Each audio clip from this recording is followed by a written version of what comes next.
আজকে খেলা হয়ে গেছে, খেলা চেঞ্জ হয়ে গেছে। ডক্টর ইউনূসের বিরোধিতা করেছে, অথচ আজকে থাইল্যান্ডে নরেন্দ্র মোদী বাধ্য হয়েছে ডক্টর ইউনূসের কাছে বসতে, একই টেবিলে বসে রাতের খাবার খাচ্ছে, ডিনার করতেছে। আল্লাহু আকবার কর। একটা খবর শোনার পর আশ্চর্য হবেন, আনন্দিত হবেন। এশিয়া মহাদেশের 7টা দেশ মিলে একটা সংগঠন আছে যার নাম হলো বিমস্টেক।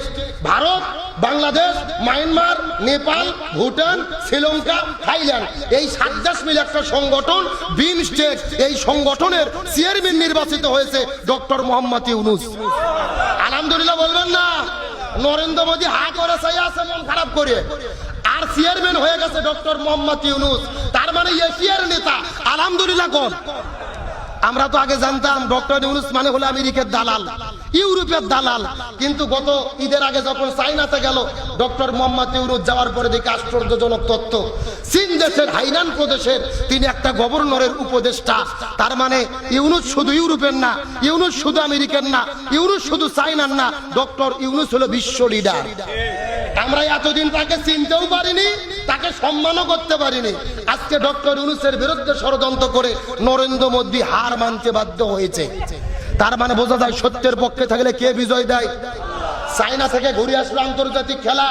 ডক্টর মোহাম্মদ ইউনূস বলেছিল আমরা দেশীয় খেলোয়াড় না, আমরা আন্তর্জাতিক খেলোয়াড়। খেলা কত প্রকার কি কি চীন আর থাইল্যান্ডে গিয়ে ডক্টর ইউনূস দেখে দিল। চায়না $210 কোটি বাংলাদেশে দেবে উন্নতি করার জন্য। সুবহানাল্লাহ কবেন না? চায়না ঘোষণা করেছে 15,000 কোটি টাকা দেবে বাংলাদেশে, 15,000 কোটি টাকা দিচ্ছে। একটা বিশ্বমানের মডেল হসপিটাল তৈরি হবে, ভারতে যাওয়া লাগবে না, চিকিৎসা বাংলাদেশেই হবে। আলহামদুলিল্লাহ কোন?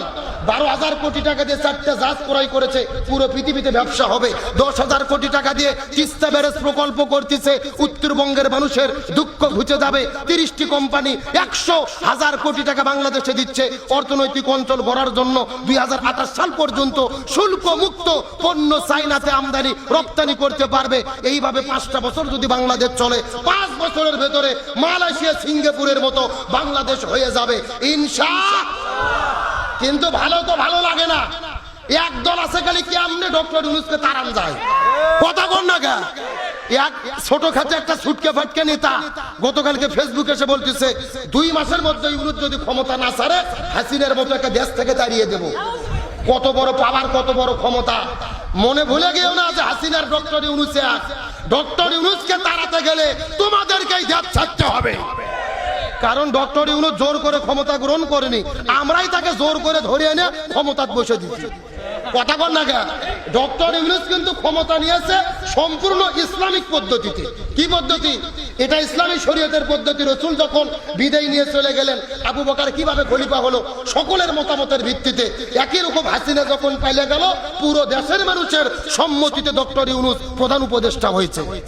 সুতরাং আজে বাজে ফাউল কথা বললে হবে না। সমস্ত দলদেরকে বলি, বিএনপির, জামাত, যত দল আছে সবাইকে বলবো, আগামীতে যারাই ক্ষমতায় যান ইউনূসকে তাড়িয়ে দেন না, প্রয়োজনে রাষ্ট্রপতি করে রাখেন। ও থাকলেই আমাদের দেশের জন্য লাভ। কথা কর না কে?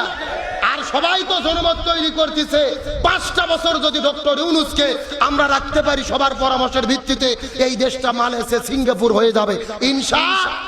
এখন আসেন যে কথা বলতেছিলাম, এখন কোরআনের দিকে তাকান। এত রহমত বরকত কেন আসতেছে?